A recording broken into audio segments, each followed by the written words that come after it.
What's up guys, welcome to Munchkins Gaming, where we take your gaming to the next level. This is Munchkins logging in to bring you another Exos Heroes video.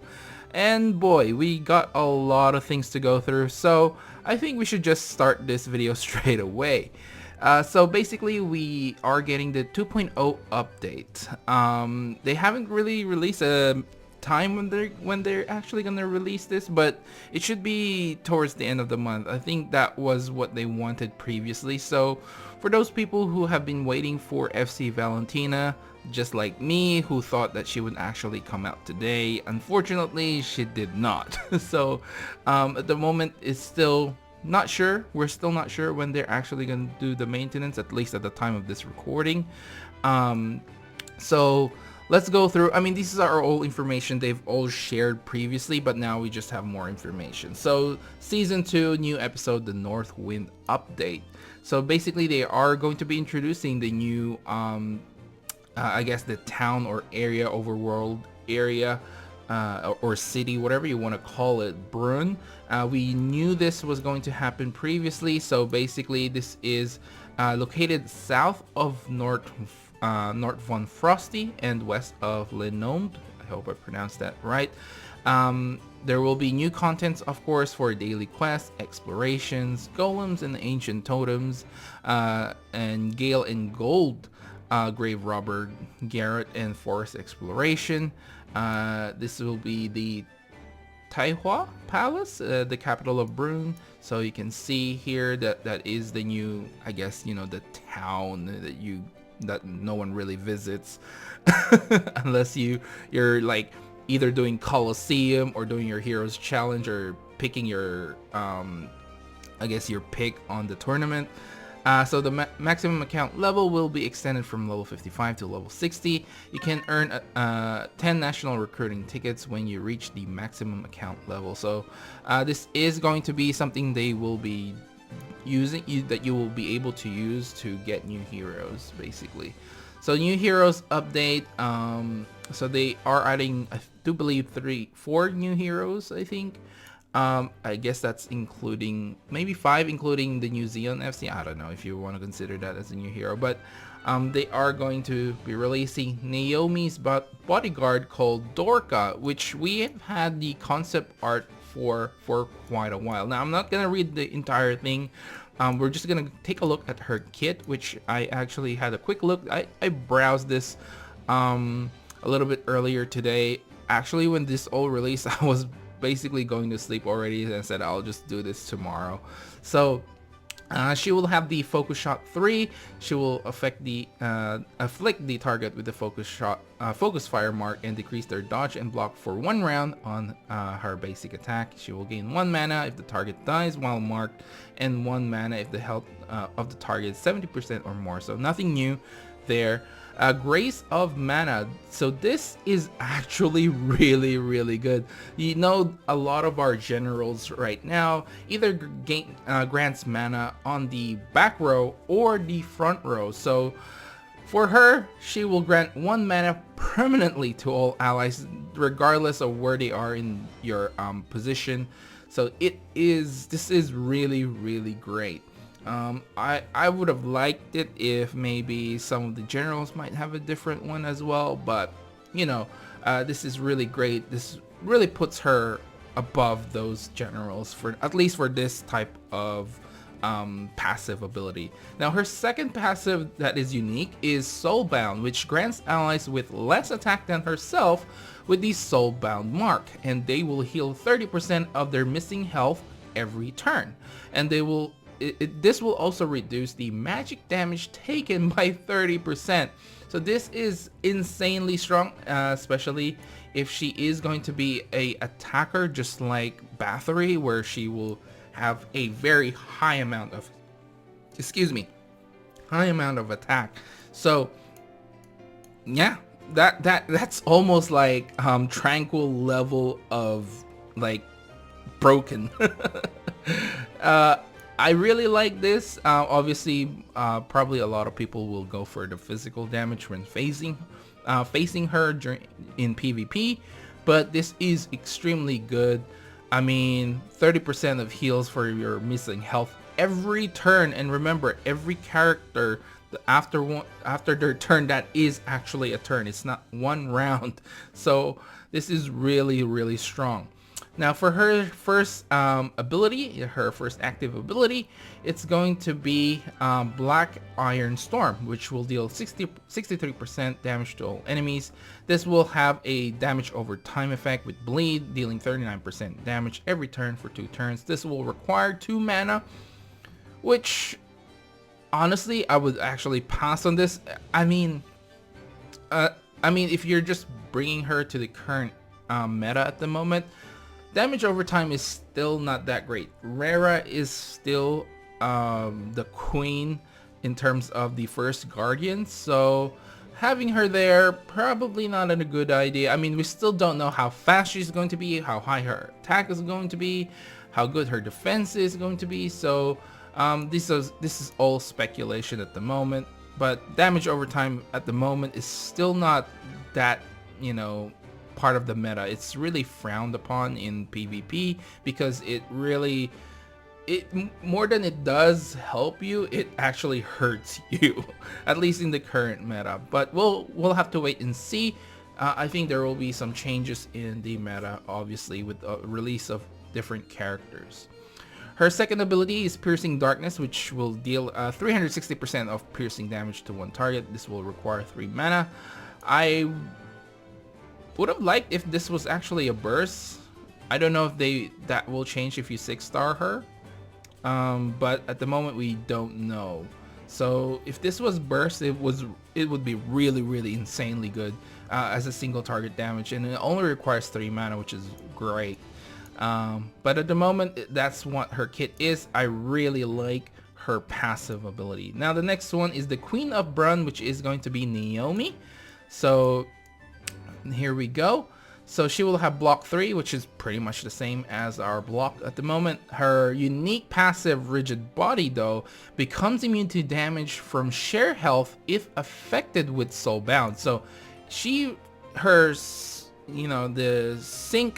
synchronicity, is that even the word, is going to be obviously with Dorka, because she is the one providing the Soulbound mark on everyone else. So you might be wondering, why share health? She has block. Well, she does have it on her active 2, but let's go for her active 1, which is pretty straightforward. Proof of Determination, which is going to deal a 375% damage to one enemy. It will require 2 mana, which is okay.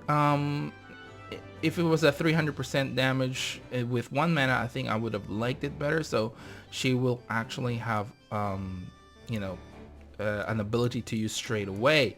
Unfortunately, we still don't know what type of their element is going to be. So I guess if she was Frost and she can gain mana through block, then that would be okay.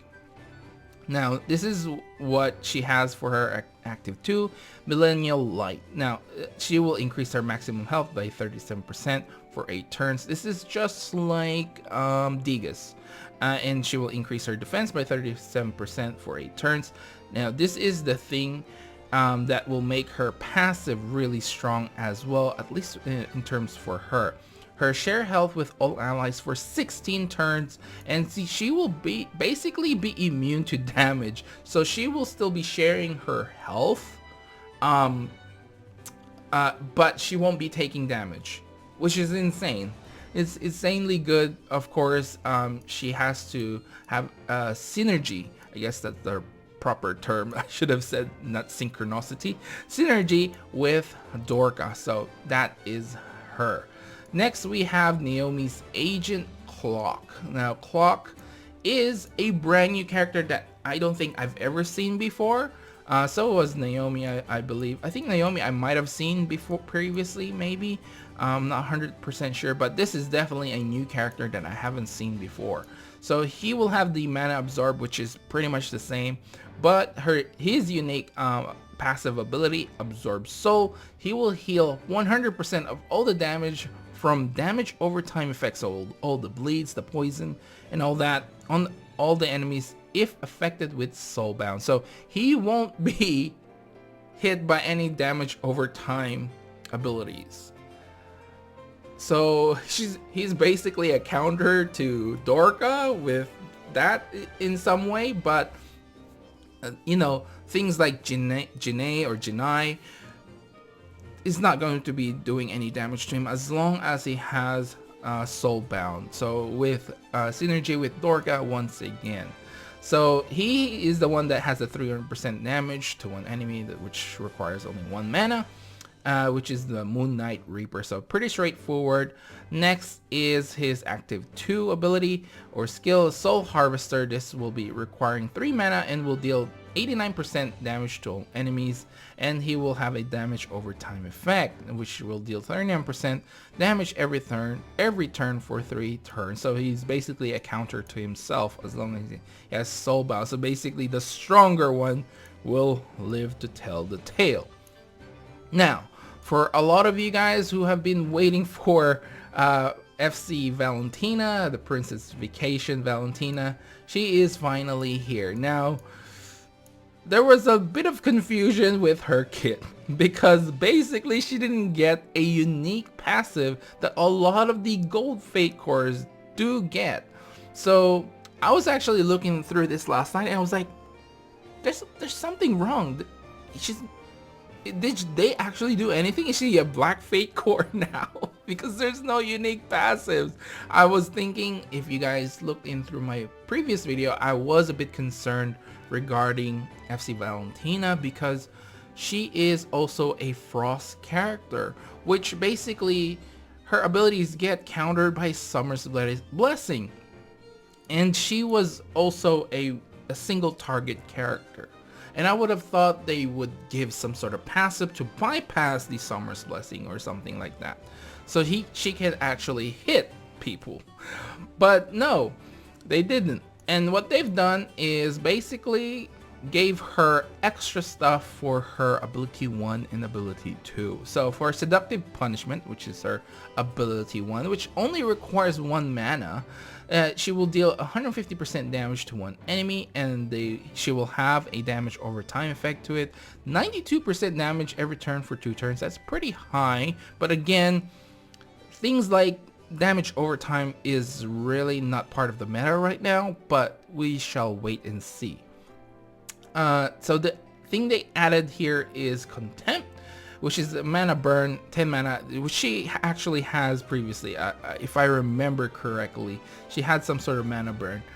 We can check that later if this video isn't long enough, but I'm just going on top of my head.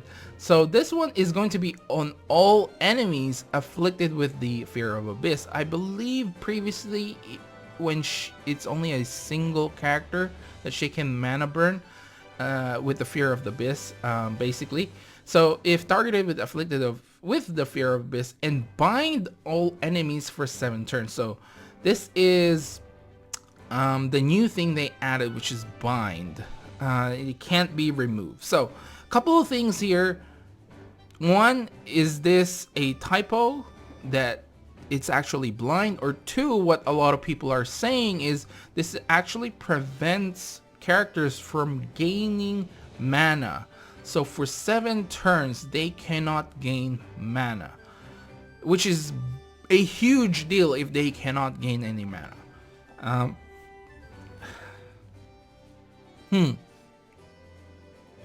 I think I'm leaning more towards the not being able to gain the mana, because this is an official announcement. I'm sure they probably got better translation on this one rather than on the Facebook one, which usually has terrible translation. So I'm guessing this is not a typo, but it is an actual status effect. She may have some sort of synergy with Otard. You know, you never know. This cannot be removed, by the way, which is really important. She's pretty slow as well, so Otard's turn will come back around before this actually goes away. So this is a big counter to FC Rera as well, to a certain extent, but yeah, we'll have to wait and see what this actually does. And you know, she is a Frost character, so if she actually uses this and Summer's Blessing is still active, I don't know if this will actually work. You know what I mean? Because basically, I know when you attack people with Summer's Blessing with a Frost attack, their effects don't actually trigger. For example, FC Lepin. The effect of her ability doesn't trigger her first ability when she gives another turn to another character if there's Summer's Blessing. It basically blocks the damage, so the effect doesn't trigger. So I'm not sure if this will trigger straight away. You may need to actually use like Bathory as someone to take off the Summer's Blessing before you actually use this on that particular character. So yeah, this is a wait and see thing for me. I'm not really sure, but it is very powerful. And Fear of Abyss, I mean, Shifraken has just skyrocketed once again to the top of the meta. If you don't have Shifraken, I highly suggest trying to chase for him now, because a lot of these are like Fear of Abyss stuff. Yeah, we'll have to wait and see, but obviously with the new addition of new characters as well, we still don't know what the meta is going to turn out. So we'll just have to wait and see. But the thing with this as well, you have to remember you only have 5 characters in your PvP team. Who are you going to take out? Are you really going to take out Annie? She does so much. Do you take out your own FC Rara? She does quite a lot as well. So it's hard to predict what the meta will be in the next few weeks.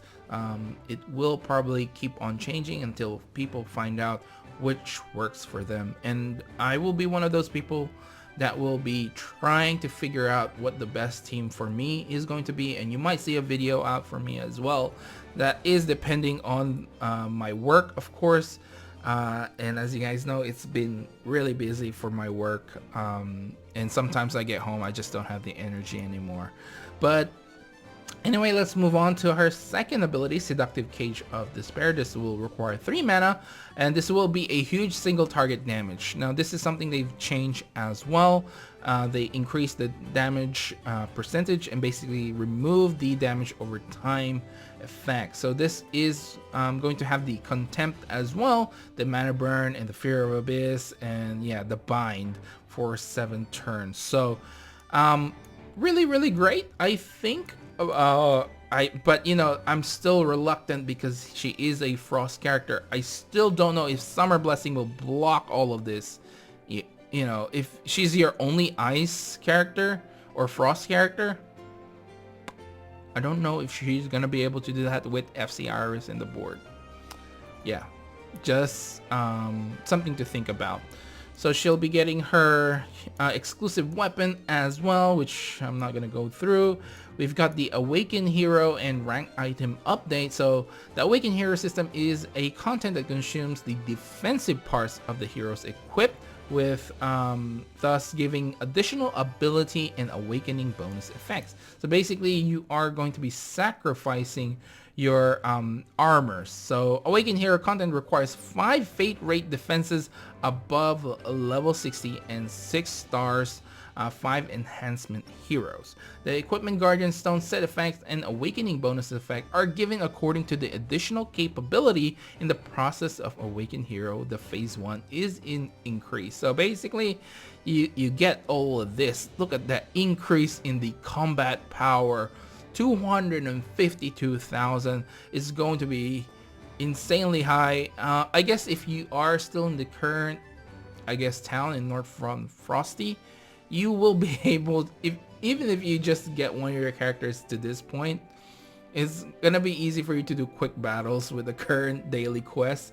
But I'm guessing they did say there are going to be new daily quests, so I'm guessing it might increase the threshold level, the combat power. But that increase in attack is insane.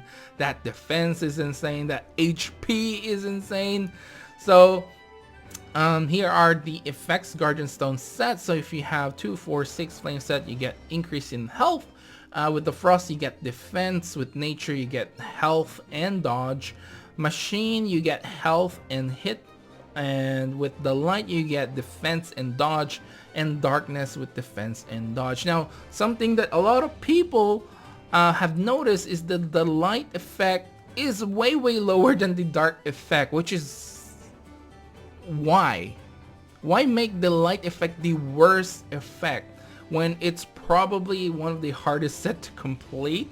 And with the barrier, a lot of people like to use that as well sometimes, not all the time at the moment, but yeah, I would have liked it if they made the darkness and the light the same, you know what I mean? Yeah, but I guess that's still a big difference. You only need 3 light to get the 50 defense, and you just need the extra one to get to 25. Yeah, I would have liked it if they made the set 500 at the end the same, just like with dodge, and with the defense maybe a little bit lower than 225, maybe 175 or something along those lines. But that is a huge difference. No one's gonna use light if it's like that. And so next up is polish equipment. If the level of equipment used in the Awaken Hero content is 60 levels or higher, it will be returned as the material and gold. The materials consumed for the equipment level 60 to that level is returned to the God's Common, Abrasive, and Gold. So you get something back. So special forging, if special forging has been carried out on equipment used on Awaken Hero faded rated equipment, and gold will be returned. Please refer to the following list of for the returned material. So it's just a whole list of what you're gonna get back. I'm not entirely sure how this is going to be. I guess if you use the equipment, right? I think this is what I think it does. So basically, if you use those equipment and basically use them to awaken your hero, you will get a lot of these things back as part of it, right? So if you use first time, you get these golds back from you because you invested on those armors, and so you should get those equipment, those things that you invested on that armor back of some sort, something like that. So I'm not entirely sure, but we will have to wait and see. So the enhance is going to take a lot of gold on Awaken Hero. Ore of Mana and gold will be returned as well. Anyway, let's pass that. So this is the new rank items. New armors will be added. Only the Awaken Hero can wear the new armor. Great. So here it is, only available for rare, legendary, and faded rated. 2.0 will include in the 2.0 update, it will only include the helmet and the armor. Rank item, armor, accessories, and boots will be added through further updates. So you get the set, the Guardian Stone set. So I do believe they are pretty much the same. This is what they have right now, and this is what you are going to be getting for rank 1 equipment Guardian Stone effect. So yeah, a lot of increases. Once again, this is just the same thing as what we saw earlier. Signature Force update is a system in which you enhance heroes from the same country by using the country's representative hero. By using each country's representative hero as a material, you can apply buffs, extra element damage, and ability boosts to the heroes from the same country. Now the enhancement from the Signature Force will be applied according to the list of door creation country hero recruit. So you can use a representative hero as a material. You can apply buffs, extra. Yeah, they just said that.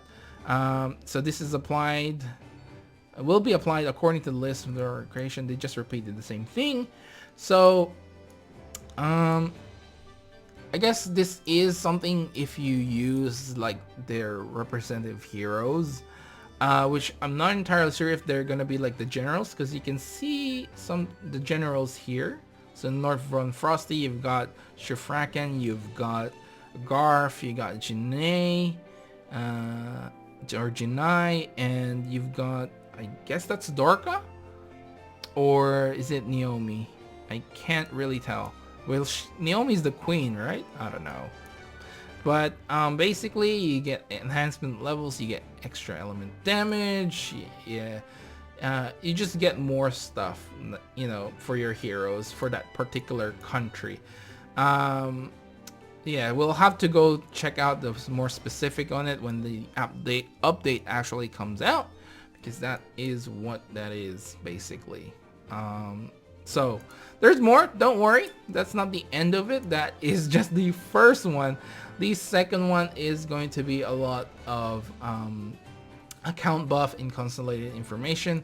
So these are some of the stuff that like the die, you know, the extra stuff that we are going to be getting. So the buff system can check the application information of signature force, core memory, and blue rated fate core. The system information button is created in the lower left corner of the airship, village, and world. So this is so you know what you're getting for those particular countries. Like, you know how blue fate core give out extra stats, you will be able to see everything basically from the blue fate core to the signature force and to the core memory as well. So it's easy access, nothing to write home about, but it's a nice quality of life. Then you get the die system, so you can dye the characters. I guess you can make them more unique for you. So to dye your hero's outfit and fate core, you need dye coupons that you can purchase from the station or package shop. You need to pay real money. By using extra dye coupons, you can select a part of restore its original color or lock in to prevent its color from changing. Yeah, okay. So this is the new recruit thing. The country base hero chance up added. Chance hero up will be rotated daily. So this is a nice thing, a permanent banner, I believe. But it will be rotating. It will keep changing the character that they are going to be featuring. So they will cycle through heroes. So I think that's the way I understand it. So the chance increases with Lenom. It changes the nation every day, and the nation recruitment can be carried out using national acquisition tickets. If you select a nation that is not in progress, you will consume zest. You can get special fated hero selection ticket as a mileage reward of country recruit. So you get some sort of mileages as well. I mean, when you're, like, you know, pulling, that's great. You get a special fated hero selection ticket. Yeah, 5-star. You can get one of the you know, generals in there. It's a selector ticket. It's great if you're missing out on someone. So you can earn it.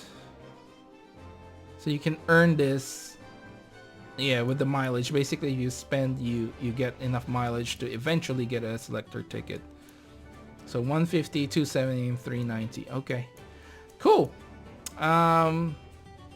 New mission content added. This is the monthly season mission update. So apart from the Exos pass, I guess this is another one that they are going to be implementing, and it looks like you can get 700 zest just from attending. You can get some sort of ticket there. I'm not sure if it's selector. Let's have a quick look. No, it's different. It's different. Okay, it might be just like, you know, this one's legendary. This is the 5-star or fated heroes, something along those lines. So you can, this will become available after clearing the main story 10-12. So a lot of you people who are already at end game, yeah, you'll get this straight away. They're adding the first guardians to the core memory, so they'll get more buffs.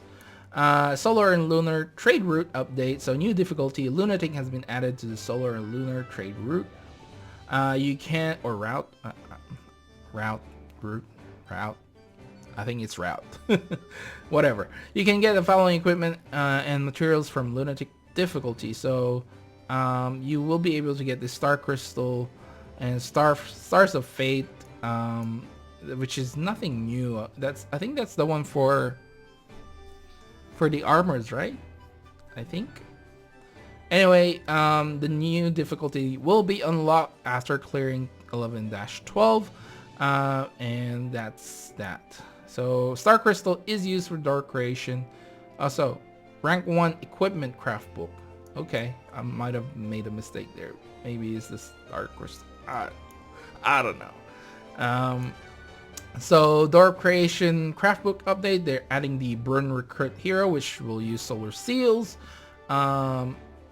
You get the fated equipment, 5 stars, 5-star of fate, rank 1 equipment, and you need the 5-star of fate and the 5-star of crystal. So this is your rank 1 equipment. So yeah, pretty good. Hero battle update. So we're getting Sharpay. I think they've already announced that previously. We'll be getting a world event. You can get Brum's traditional oriental hat, which you can exchange for heroes or something else. Exos pass basically will start from the 2nd of September all the way to the 1st of October. When the max level Exo pass is achieved, the pass experience point obtained through mission and battles is exchanged to gold. There will be changes in the attendance book. I hope it's more Zest. I hope they don't F this up. I'm really hoping they don't. So other modification, added heroes who get buff from blue tier fate cores. Okay, that's great. You get Guther, Pitbull, and Hekin. Added purchasable items in the package shop and the station. So this is the die. And as the country recruit, purchasable items. Oh. Country recruit ticket package. I hope there's a in-game way to actually get those, not just buying it off the shop. Barrier visual effects change. We have improved the visibility of the barrier value for each hero during the battle. There you go. Login screen change. We all know that's coming. Maybe it's FC Valentina. Maybe it's Dorka and the rest of Brun. Recruit effect change. We have changed the visual effect for several fated heroes in Recruit. Oh, this will be nice to find out which one actually changed. Star appearance changed from several fated heroes. We have changed several fated heroes' star appearance. Okay. Improvements in the world content to help users with early game progress. We have improved several functions in the world. Extra guidelines, unlock conditions for locked countries, progression, added a progress until selection recruit unlock, improvements on Exos Festa. We have added middle rewards which you can claim after clearing several missions. That's great. And this is it, the changes in daily quests. So basically they're just reducing the amount of quests you do, but the rewards are all going to be the same. So don't worry, it's just less things for you to click on and you get the same rewards. Bug fix, I'm not even gonna go for that help menu and tutorial. Bug fix, core memory, address the issue which not being able to change the fate core in core memory when the fate core was consumed as a material for fate core enhanced fusion. Path of trials, unlockable contents being shown in the path of trials. Village, reduce the size of statues in the village which occurred inconveniences while moving. Yeah, that's pretty much it. Address the issue which, what's this one? Attack the target with blind effect from high okay, I'm not really sure there was an issue with that. But that is pretty much it, guys. That's a lot of things to go through. So I don't think I'll be going through the normal Valentina. But that is quite a lot of information. I hope you guys did enjoy, and leave your thoughts down in the comments below as well. If you think there's something that I said that was wrong, and I might have giving you a misinformation or whatnot, leave them down in the comments below. Let me know, so we can sort of at least pin the comment, or I can make a pinned comment and maybe address it there. But so far that is all what I think of all the incoming events. I really wish FC Valentina was actually here today, because I was really hoping to do a video on her release, because today is actually a day off and I don't want her coming out on the days where I'm actually working and won't be able to do a video straight away. But in any case, that is it for this video, guys. Please do remember to click like and subscribe if you haven't already. It does help the channel, and I really do appreciate all the support that you guys give me. This also helps with the YouTube algorithm to make sure that this video does go out to other people or other players. Let me know as well down in the comments below what update are you most looking forward to. Is it a new characters, the new recruit system, the die system? Let me know down in the comments below, and also what you think of FC Valentina as well. You know, that would be really nice to hear from you guys, seeing that she doesn't have a unique passive attached to her. Follow me on Twitter and on Facebook at Munchkins Gaming. This is Munchkins logging off. Thank you very much for watching, and I will see you guys in the next level.